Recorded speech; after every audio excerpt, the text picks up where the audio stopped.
Danas imamo ovdje na raspravi, gospođa Lagarde nam je došla tražiti potporu za svoje izvješće za 2022. godinu.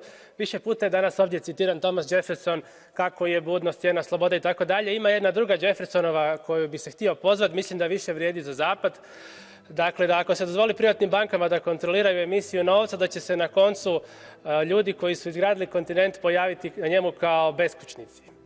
Toliko o sekundarnoj emisiji. Što se tiče primarne emisije, koliko je gospođa Lagarde u zadnjih nekoliko godina u odnosu na vrijeme prije krize stvoreno novih eura? Pitao sam komesara Gentilonija direktno, nije mi znao odgovoriti. Našao sam podatak da je negdje 30%, a dolara podaci idu 100%, pa i više.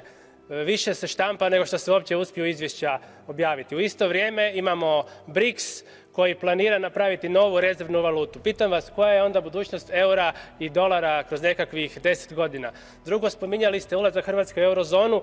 Prvo ste spomenuli da eto se pokazuje da je eurozona još uvijek atraktivna. Drugo ste spomenuli da eto to jača zajedništvo. To su vam sve politički argumenti. Gdje su ekonomski argumenti? Zašto ste ih jedno dotaknuli? Zato što ih zapravo nema, zar ne? Ovakvo izvješće vam sigurno neću podupreti. Davno se stvorio jaz između realne ekonomije i financijske ekonomije. Europska centralna banka, njezin glavni posao je održavanje stabilnosti cijena, odnosno zadala si je cilj da inflacija bude godišnje ispod 2%. Prosječna inflacija za prošlu godinu u Europi nekih 10%, neke zemlje poput Litve imale su i 20%. Naravno, to je samo ono na papiru. Ja vas uvjeravam da su realne cijene koje građani osjećaju višestruko veće.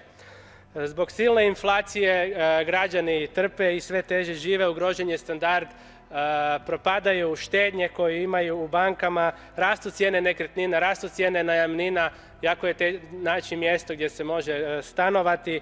ECB je dakle potpuno promašila svoj posao, potpuno je iznevjerila građane u ispunjavanju svojih ciljeva i zadaća i cijeli sustav europskih centralnih banaka, ne samo ona institucija u Frankfurtu, i nema šanse da glasam za takvo izvješće, odnosno glasao sam negativno.